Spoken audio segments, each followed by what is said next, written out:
아기들을 보고 있노라면 이 술을 다한 노인들의 모습이 오버랩돼서 이렇게 겹쳐서 보일 때가 있습니다.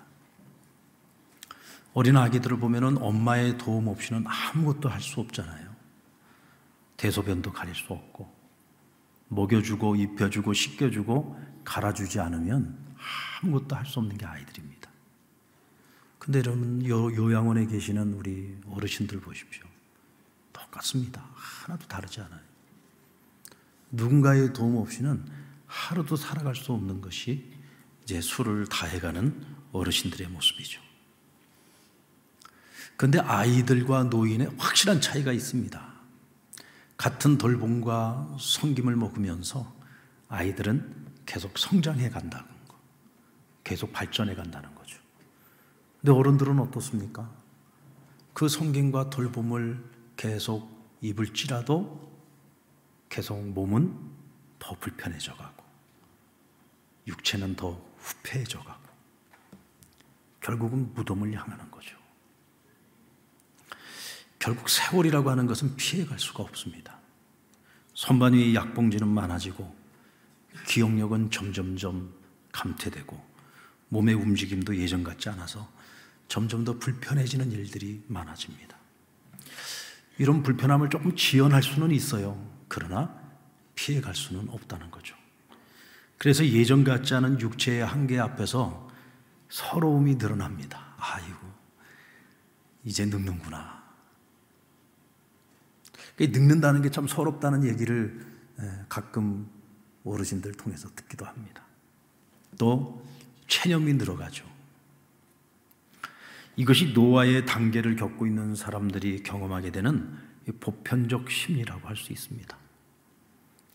하지만 오늘 본문에 보니까 사도 바울은요, 전혀 다른 얘기를 하고 있어요. 그리스도 안에서 살아가는 사람들은 나이를 먹어가는 것, 우리 육체가 낡아지는 것에 대해서 그렇게 우리가 서러워하고 체념할 필요가 없다. 왜? 우리의 영혼은 날마다 새로워지기 때문이다 라고 말씀하고 있습니다. 이게 여러분 세상의 이치에서 보면은요, 말도 안 되는 소리입니다. 어떻게 사람이 육체가 후패해져 가고 몸이 점점 더 불편해져 가는데 영혼이 새로워질 수가 있습니까? 근데 우리 그리스도인들은 알아요. 이게 무슨 얘기인지. 그리스도 안에 있는 우리에게는 하나님이 주신 예수 생명이 우리 안에 있습니다. 우리 안에 하나님의 영이신 성령님께서 우리 안에 계십니다.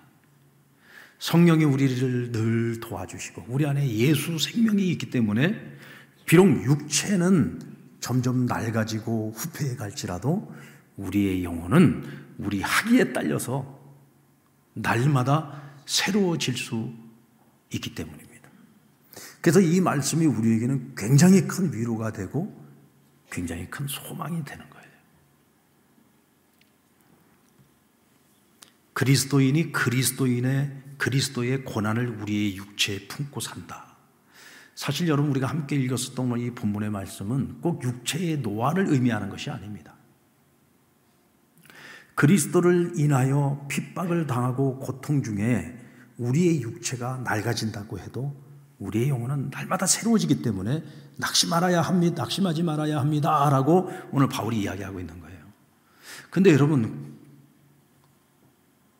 꼭 어떤 그리스도로 말미암는 육체의 고난뿐만이 아니고 이것은 우리의 인생을 살아가는 모든 이들에게 적용을 해볼 때에 이것을 어떤 하나의 육체의 노화 그 자체만으로 본다고 한다면 오늘 우리 이 말씀은 우리가 좀 더 보편적으로 우리에게 적용할 수 있을 겁니다.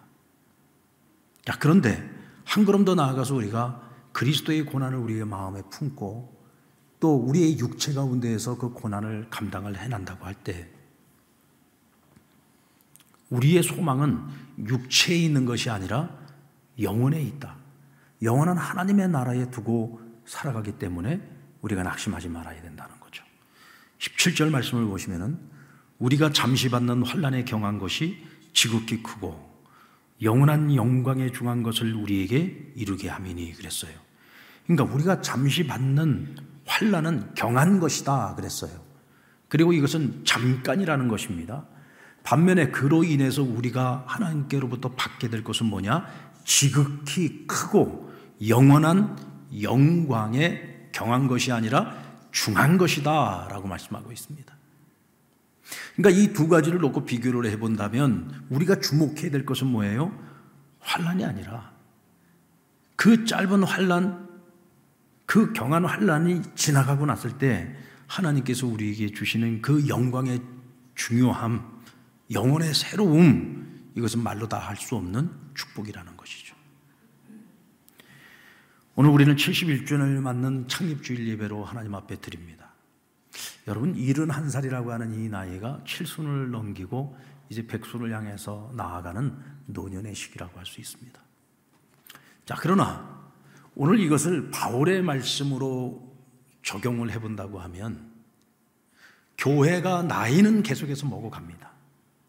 그러나 교회는 세상의 것과 달라서 교회는 날마다 어떻게 해야 된다? 젊어져 가야 된다는 거죠. 할렐루야. 우리가 70년이라고 해서 70살이 되는 것이 아닙니다.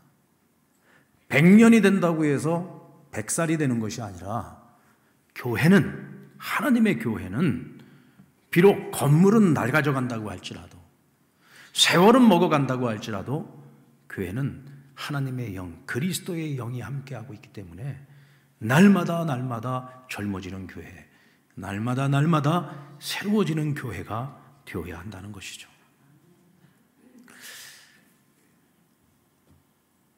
밖에 나가서 우리 목사님들 만나고 얘기를 하면서 가끔 목사님 교회는 몇 년 됐습니까? 하고 물어볼 때가 있습니다.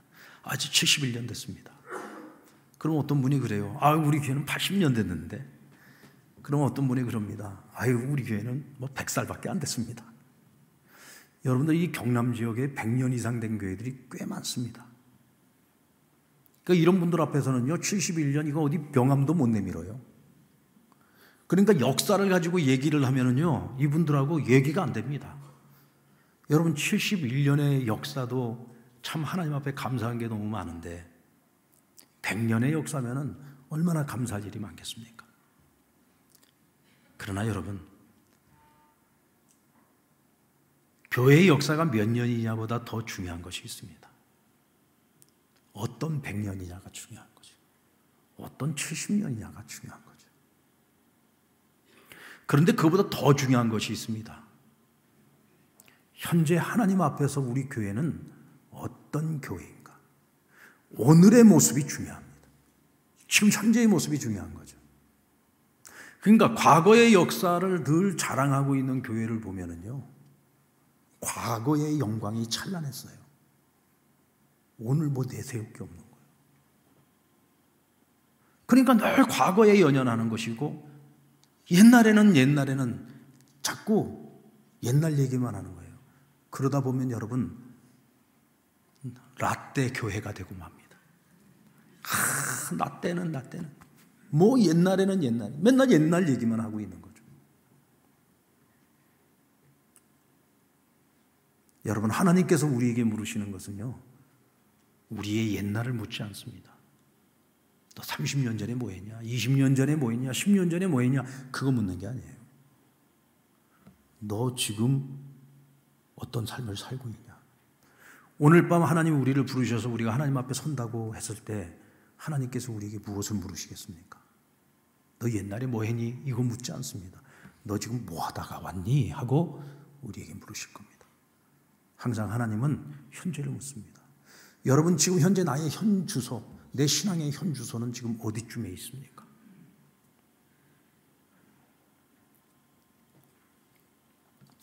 우리가 과거를 돌아보고 정리하려고 하는 목적은요, 과거를 자랑하기 위한 것이 아닙니다. 과거를 비추어 보고 오늘의 우리를 돌아보면서 미래를 향하여 날마다 새로워지기 위한 것입니다. 그래서 교회가 이제 몇 년사에서 저희도 지금 이제 71주년, 지난 해에 70주년을 맞이해서 이제 70주년을 맞이해 그 편찬사를 지금 이제 준비를 하고 있는 가운데 있습니다. 근데 이 교회 역사 편찬을 맡으신 목사님들이 그런 얘기를 많이 하더라고요. 그때 목사님, 교회가 이 역사 편찬서를 내고 난 다음에 시험에 드는 경우가 많대요. 분란이 일어나는 경우도 있고, 또 모든 화살이 이 편찬을 한 사람, 이 책을 쓴 이에게 이게 전부 다 화살이 날아와서 책 써놓고 난 다음에 굉장히 곤란을 겪는 경우가 많다는 얘기를 하더라고요. 그래서 제가 아니 그게 뭐가 문제가 돼서 그런 일이 일어납니까? 라고 한번 물어봤어요. 그랬더니 그분 얘기가 역사를 되짚어보고 그 역사를 편찬하는 그 책을 쓸 때 나 중심으로 써지지 않고 놈 중심으로 써지고, 내 가정, 내 가문 중심으로 써지지 않고 남의 가정, 남의 가문 중심으로 쓰여졌을 때 이게 참아지질 않는다는 거예요. 그리고 결국은 그것을 편찬한 사람에게 그 모든 화살이 간다는 거죠.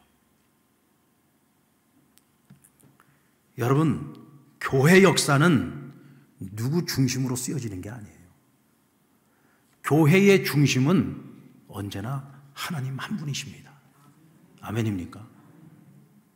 교회의 역사는 누구를 자랑하려고 하는 것이 아니에요. 교회의 역사는 역사를 통해서 우리가 앞으로 나아가기 위한 교훈을 얻고자 하는 것입니다. 주님 만난 이후로 평생을 주의 복음을 위해서 살았던 바울이 자신의 남은 날들에 대한 소감을 이렇게 밝히고 있습니다. 우리 빌립보서 3장 12절로 14절 말씀 같이 한번 읽어볼까요? 시작. 내가 이미 얻었다 함도 아니요 온전히 이루었다 함도 아니라 오직 내가 그리스도 예수께 잡힌 바 된 그것을 잡으려고 달려가노라. 형제들아, 나는 아직 내가 잡은 줄로 여기지 아니하고 오직 한 일, 즉 뒤에 있는 것은 잊어버리고 앞에 있는 것을 잡으려고 표대를 향하여 그리스도 예수 안에서 하나님이 위에서 부르신 부름의 상을 위하여 달려가노라. 아멘. 바울은 지금 로마의 감옥에 있습니다. 얼마를 더 살지 몰라요. 오늘이라도 불러서 그냥 목을 베면 죽어야 되는 지금 운명에 놓여 있습니다. 그에게 남은 날이 며칠 남아 있는지도 알 수 없는 상황 속에서 오늘 그는 이 편지를 썼어요. 그런데 보십시오. 그는 과거의 회고에 매여 있지 않습니다. 내가 지금까지 주를 위해서 살아왔던 날들을 회고하면서 옛날에 그랬는데 그리고 지금 뒤를 돌아보고 있잖아요. 심지어는 뭐라고 얘기합니까? 내가 뒤의 것은 잊기로 했다라고 말씀하고 있습니다. 내가 뒤의 것은 잊기로 했다. 내가 예수 그리스도께 붙잡힌 바 되어 지난 것은 잊기로 하고 나를 부르신 부르심의 상을 바라보며 나는 오직 앞만 보고 표대를 향해서 달려간다. 그 표대가 뭡니까? 복음의 증인으로 살아간다고 하는 자신의 인생의 목적, 하나님 나를 부르신 그 부르심의 사명, 그것을 향해서 나는 끝까지 달려갈 것이다. 멈춰있지 않을 것이다. 뒤돌아보지 않을 것이다. 과거에 매이지 않을 것이다. 앞으로 나는 달려간다. 여러분, 바울보다 위대한 기독교 인물이 누가 있습니까? 주님 만난 이후로 그는 평생을 마지막 순교하는 그 순간까지 오로지 복음 전파를 위해서만 살았던 사람. 결혼도 하지 않고 가정도 이루지 않고 오로지 하나님 나라 확장을 위해서 살았던 사람입니다. 그런데도 심지어는 뭐라고 얘기를 하냐면 내가 복음을 전함에 있어서 난 자랑할 것이 없다. 왜? 부득불하였기 때문이다 라고 얘기합니다. 그런데 여기서 말하는 이 부득불이라고 하는 것이 뭐냐? 복음 위에서 살다가 때로는 마음에 낙심이 찾아올 때도 있어요. 육체가 너무 힘들 때도 있어요. 그래서 좀 쉬고 싶을 때가 있어요. 멈추고 싶을 때가 있어요. 그런데 하나님은 그냥 놔두질 않아. 몸에 찌르는 가시를 누워서 그때마다 한 번씩 콕 찌르실 때마다 견딜 수 없어요. 그래서 또 순종하고 또 일어나서 그 아픈 몸 이끌고 그 낙심한 마음을 이끌고도 또 나아가서 복음을 전했던 거예요.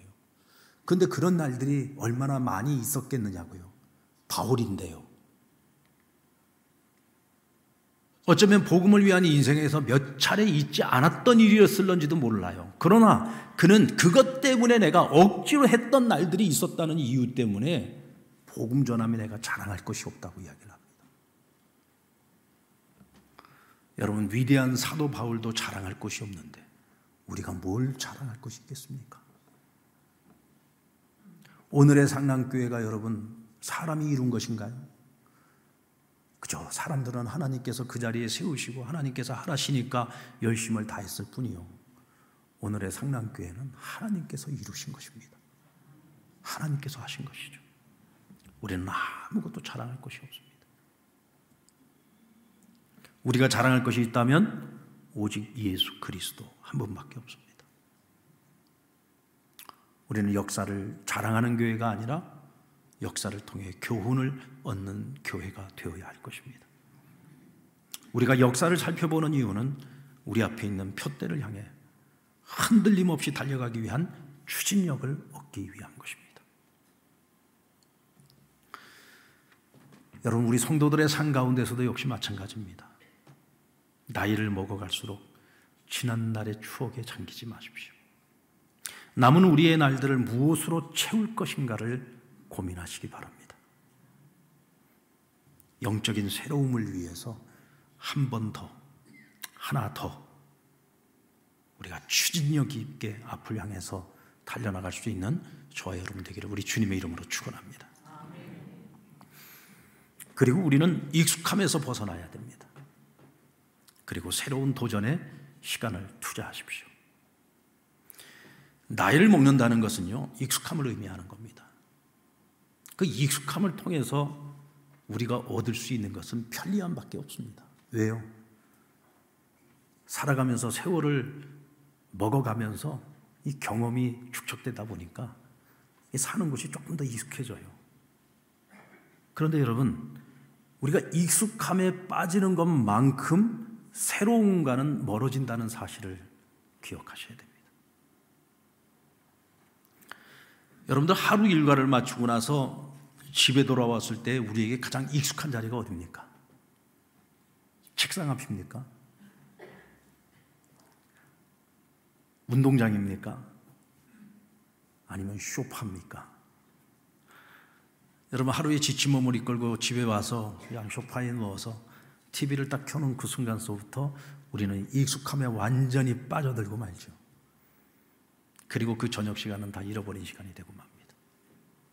그러나 여러분, 그 자리를 박차고 일어나서 밖에 나가 보십시오. 적어도 1시간은 우리가 걸으면서 하루도 정리해보고 또 우리 육체의 건강을 위해서도 적어도 1시간이라는 시간을 투자할 수 있습니다. 내 육체의 건강을 위해서 여러분, 적어도 나는 새로운 도전도 해볼 수 있고 새로운 투자도 해볼 수 있죠. 만약 내가 그 시간 박차고 일어나서 책상 앞에 앉아 성경을 대한다면 우리는 하나님 말씀을 통해서 우리의 영혼을 보다 더 새롭게 할 수 있는 은혜의 시간을 가질 수 있을 겁니다. 영적 성장, 나를 새롭게 하는 일에 시간을 쓸 수 있을 겁니다.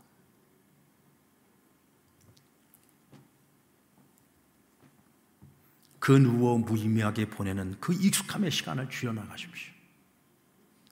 이때 우리는 자기 성장과 발전을 위한 도전을 하나 더 할 수 있어요. 기도 생활도 마찬가지입니다. 여러분, 제가 오래전에 기도원에서 한 3년 사역을 할 때, 이제 기도원 사역 초창기 때 참 많이 힘들었거든요. 왜냐하면 매일 오전 집회에 말씀을 계속 준비를 해야지 되니까 새벽 기도 마치고 나면은 이제 새벽 기도 설교하고 이제 기도를 시작을 하면 한 30분 정도 끝내고 나면 빨리 또 들어가서 이제 사무실 들어가서 이제 그날 오전 집회 또 말씀을 준비를 해야 되는 거예요. 그러니까 항상 마음이 쫓기는 거죠. 그러니까 이제 하나의 이것이 삶의 패턴이 딱 됐어요. 그러니까 저 나름대로 30분 기도라고 하는 그 시간에 익숙해져 있는 거죠. 새벽 기도가 30분 딱 익숙해져 있었어요. 근데 어느 날 제가 30분 기도를 마치고 이제 들어가서 말씀 준비하려고 딱 들어가려고 하는데 갑자기 정말 말로 표현이 안 돼요. 누군가가 제 어깨를 딱 잡고 다시 저를 주저앉혔어요. 그래서 저는 주저앉혀졌습니다. 그리고 제 마음에 하나님의 음성이 들려왔어요. 다시 기도 시작해라. 그래서 한 번 더 기도하게 됐습니다. 그런데 주님의 명령 앞에 한 번 더 기도했을 때 제가 눈을 떠보니까 3시간이 지나갔더라고요. 마치 무엇인가에 홀려서 기도한 것처럼 기도를 했는데 3시간이 지나가고 벌써 10시가 돼서 집회에 참석한 사람들이 와서 본당에 다 앉아 있는 거예요. 어떻게 시간이 흘러갔는지도 모릅니다. 그때 저는 성령으로 하는 기도를 경험하고 성령 충만의 기도를 경험했어요. 그러면서 제 안에 영적 부흥이 일어나기 시작했는데요. 이것이 단지 영적인 부흥에서 끝나는 것이 아니라 눈에 보이는 부흥으로도 이어지더라고요. 저는 여러분 그때 한 번 더의 능력을 경험했습니다. 늘 익숙하게 해왔던, 그냥 늘 익숙해 왔었던 어떤 익숙한 하나의 삶의 패턴, 여기에 내가 익숙해져 버리는 것이 아니라 거기서 하나 더, 거기서 내가 한 번 더 나아갈 때, 그때부터 여러분 하나님의 역사는 시작이 되는 겁니다. 우리가 정말로 새로워지기를 원한다면 여러분들이 지금까지 익숙함의 자리에 있었던 것들이 무엇인지를 생각해보고 그 익숙함에서 벗어나셔야 됩니다. 그리고 내가 무엇을 하나 더 할 것인가, 내가 무엇을 한 번 더 할 것인가를 생각하십시오. 제가 권사회 여전도회 남성교회 사역 가운데 어떤 사역이 가장 어렵냐고 제가 성도들한테 물어봤더니 식봉이랍니다. 식봉, 식당 봉사. 그래서 제가 식당 봉사라고 하지, 요즘 세상에 식당 봉사 4글자 깁니다. 목사님 식봉입니다 그러더라고요. 식봉, 식봉이 그렇게 힘든가 보다. 사실 요즘 여성들이 뭐 집에서 밥도 잘 안 해먹는 세상에 교회까지 와가지고 교회에서 그것도 뭐 토요일부터 준비하고 주일날 식당 봉사하는 일이 결코 쉬운 일은 아니죠. 주로 이제 우리 권사회나 여전도회가 식당 봉사를 합니다. 근데 그것도 뭐 매주마다 하는 것도 아니고요. 1년에 몇 차례 자기 순서가 돌아오면 하는 거예요. 근데 그것 가지고도 사실 참 식당 봉사가 가장 어려운 문제고 가장 말이 많이 나오는 곳이다. 충분히 이해가 되죠. 힘드니까. 집에서도 안 하는데 이거 뭐 나이 먹어서 교회 와가지고 참 이 식당 봉사한다는 거 쉽지 않은 일입니다. 근데 그것보다 더 힘든 건 뭐냐면 자기 차례가 왔을 때 누구는 나와서 열심히 하고 있는데 누구는 늘 안 나와요. 그러면 그것 때문에 더 마음에 또 시험이 들기도 합니다. 이 때로는 어떤 분들은 이제 노화가 좀 일찍 와가지고 뭐 손에 뭐 관절염이 온다든지 류마티스가 온다든지 아니면 뭐 무릎을 갖다가 새로 연골을 교체를 한다든지 무슨 뭐 그런 정말 심각한 상태가 돼서 일을 못 하실 수밖에 없는 분들도 있어요. 그런 분들은 우리가 알지 않습니까? 뭐 그런 분들이 식당 봉사 못하는 걸 가지고 뭐라고 얘기를 한다면 그건 너무 인정머리 없는 거죠. 그러면 우리가 충분히 이해하고 받아줄 수 있어야 되는 것이고, 근데 문제는 몸이 건강한데요, 내 몸 건강하고 할 수 있을 때, 내가 교회를 섬기고 성도들을 섬길 수 있을 때, 그런 기회가 있을 때에 조금 힘들어도 나와서 함께 해주면 동료들도 기쁘고, 그래서 같이 기쁘고 즐거운 마음으로 할 수 있지 않겠습니까? 남성교회는 식사를 마치고 청소와 설거지를 맡아서 하는데, 참 우리 남성교회, 우리 상남교회 남성교회는 보면은요, 야 진짜 주일날요 일주일 내내 저 직장에서 일하고 왔는데 집에서는 설거지 한 번 안 해본 사람들이 뭐 여기 그냥 뭐 붉은색 그 이 에어프론 그 비닐로 된 거 탁 쓰고 얼마나 열심히 청소들 하고 계신지 몰라요. 여러분들 그분들 얼굴들을 좀 잘 기억해 두십시오. 정말 귀한 일꾼들입니다, 그분들.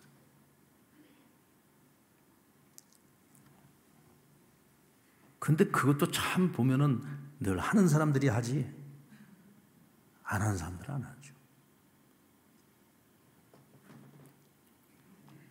그래서 제가 내린 결론은 뭐냐면, 그래, 하는 나라도 내가 한 번 더 하자. 하는 내가 하나 더 하자.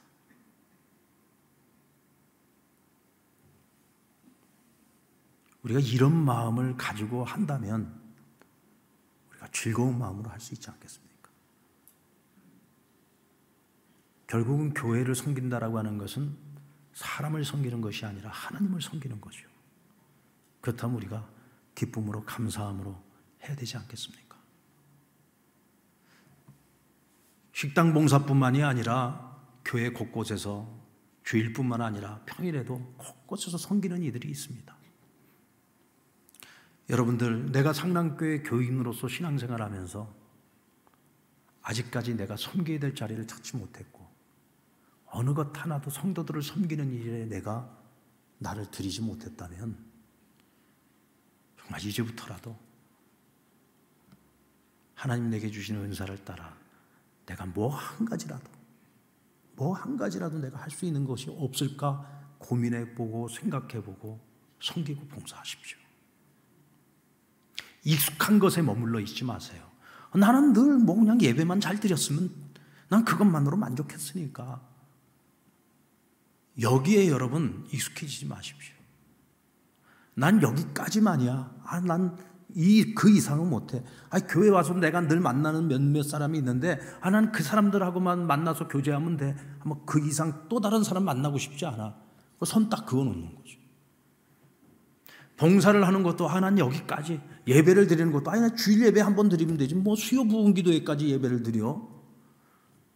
그냥 여기까지. 그러니까 뭐든지 다 나에게 익숙한 것을 정해놓고 그 익숙함에 내가 그냥 푹 빠져 있는 거예요. 그러면 새로워질 수가 없어요. 늘 그렇게 살아왔던 대로 살 수밖에 없고 늘 그 모습 그대로 변화 없이 살아가는 거예요. 그게 믿음의 성장도 없고 믿음의 발전도 없는 거죠. 믿음 생활을 하는데도 기쁨이 없어요. 믿음 생활을 하면서도 변화가 없어요. 오늘 바울의 말씀에 비추어 보면 그건 사는 게 아니잖아요. 그리스도인으로서 사는 것은 날마다 새로워져야 되는데 익숙함에 빠져 있다고 한다면 그건 사는 것이 아니죠. 그건 나이를 먹어가는 것처럼 내 인생도 늙어가는 거고 내 영도 늙어가는 거고 죽어가는 겁니다.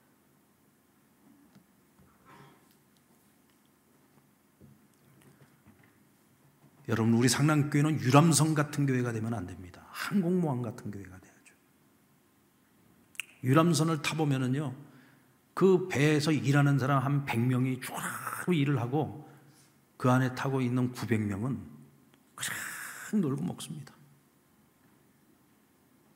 항공모함은 1000명이 타고 있으면 1000명 중에 한 명도 노는 사람 없습니다. 1000명이 일사불란하게 자기가 가지고 있는 은사와 재능을 갖고 열심히 일을 하죠. 그러니까 항공모함은 오늘이라도 명령이 딱 떨어지면 바로 어느 곳으로든지 가서 전쟁을 수행하지 않습니까? 오늘같이 치열한 영적 전쟁 시대에서 교회가 이기고 승리하기 위해서는 항공모함 같은 교회가 돼야 됩니다. 익숙함을 벗어나서 끊임없이 새로운 도전을 하고 나 자신의 영적 성장과 발전을 위해서 더 많은 시간을 투자하는 그런 우리 상남의 가족이 되기를 주의 이름으로 축원합니다. 그리고 우리는 영혼을 바라보는 이답게 주변을 더 돌아볼 수 있어야 되고 영혼의 지경을 확장시켜 나갈 수 있어야 됩니다. 여러분, 상남교회 71살 먹을 때까지 하나님이 베푸신 그 은혜는 정말 말로 다 할 수가 없습니다. 우리에게 맡겨주신 사명이 그만큼 중대하다는 얘기죠. 이제 우리 교회는 고여있는 불이 되면 안 됩니다. 흘려보내는 불이 돼야 되죠. 하나님께 받은 은혜를 흘려보내야 됩니다. 작년 70주년 행사 일환으로 우리 상남교회 라오스 생사이 선교센터와 북옥의 온천 상남교회 비전센터를 지금 세워가고 있어요. 이제 생사이 선교센터는 벌써 3분의 2 정도 지금 건축이 완료되어져 가고 있습니다. 이제 북옥 온천 상남교회는 한 8월 달 정도 되면 우리가 이제 착공을 시작할 수 있지 않겠나 생각합니다. 여러분, 담임 목사로서요, 사실 이런 건축을 하는 일들은 피하고 싶어요.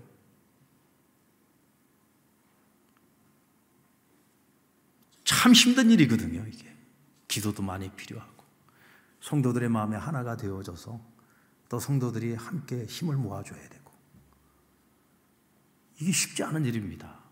웬만하면 안 하고 싶어요. 피하고 싶고요.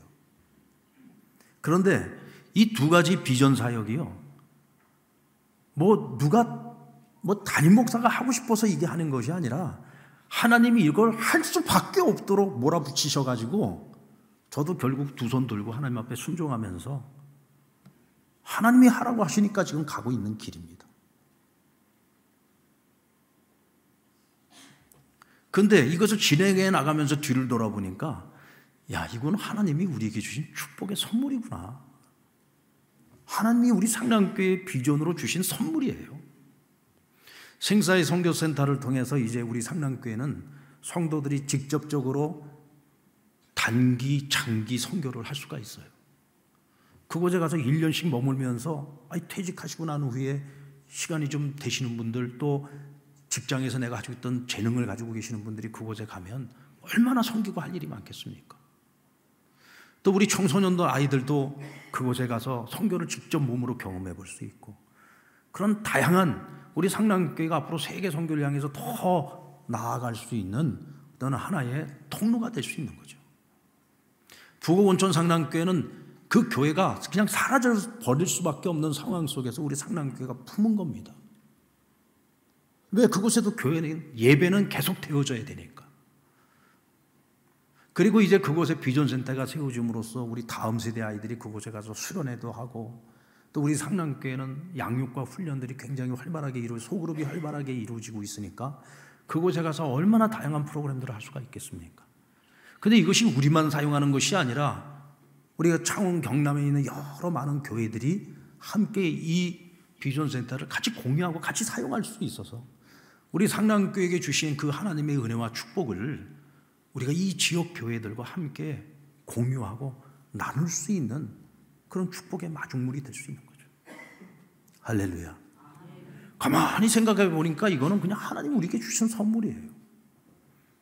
얼마나 감사한지 모릅니다. 근데 이런 일들이 여러분 그냥 이루어지는 것은 아니죠. 온 성도가 같은 마음이 돼야 되고, 온 성도들이 정말 작은 헌신일지라도 우리가 나 하나라도 조금이라도 우리가 함께 나눌 수만 있다면 우리가 훨씬 더 풍성하게 하나님의 일을 이룰 수 있지 않겠는가, 이런 마음을 가지고, 뭘 꼭 크게 해야 될 필요가 없잖아요. 지극히 작은 것이라도 하나님 앞에 드리고자 하는 그런 헌신들이 모아졌을 때 이런 일들이 아름답게 이루어져 가는 것이죠. 사람이라는 것이 그렇더라고요. 내 것이 조금이라도 들어가야 그게 주인의식이 생기지, 그냥 늘 남들이 해놓은 곳에 그냥 가서 숟가락 하나 얹고 있으면은요, 내 것 같은 생각이 하나도 안 들어요. 우리 것이라는 생각이 안 드는 겁니다. 그래서 정말 지극히 작은 것일지라도 내가 진심으로 어린 마음, 교회를 사랑하는 마음, 하나님 주신 비전을 사랑하는 마음을 가지고 작은 것일지라도 함께 나누고 섬기고 희생하는 것이 있었을 때 교회에 대한 정말 주인의식도 생기는 거고, 교회를 더 사랑하는 마음이 생기고, 우리 교회를 통해서 하나님이 이루어 가실 그 비전에 대해서 하나님의 비전으로 끝나는 것이 아니라 그것이 우리가 함께하는 비전이 될 수 있는 것입니다. 앞으로 우리 상랑교회는 우리만을 바라보는 교회가 되어서는 안 됩니다. 지역사회를 돌아볼 수 있어요. 사회적 책임을 감당할 수 있어야 되고, 통일된 대한민국을 준비할 수 있는 교회, 그때를 책임질 수 있는 다음 세대를 길러낼 수 있는 교회, 세계 열방을 품을 수 있는 그런 교회가 되기 위해 끊임없이 흘려보낼 수 있는 교회가 되면 하나님은 우리 상랑교회를 계속해서 기억하시고 주목하시고 끊임없이 하늘의 것으로 부어주실 겁니다. 이때 성도들이 복을 받는 거예요. 이때 교회가 더 영적으로 부흥하고 성장해서 더 큰 책임을 감당하게 되는 것입니다. 사랑하는 성도 여러분, 세상의 이치는 육신에 후패해지며 마음과 영혼도 후패해집니다. 그러나 그리스도 안에서 사는 이들은 육신이 후패해질수록 영혼이 날마다 새로워집니다. 그러나 가만히 있어서는 그렇게 되지 않습니다. 자랑하지 말고 교훈을 얻으십시오. 익숙함을 벗어나십시오. 새로운 것에 시간을 더 투자하십시오. 영혼의 지경을 넓혀가는 그런 교회가 되고 그런 성도가 되기 위해서 항상 깨어 있을 수 있는 저와 여러분, 우리 상남의 모든 가족들이 되시기를 주님의 이름으로 축원합니다.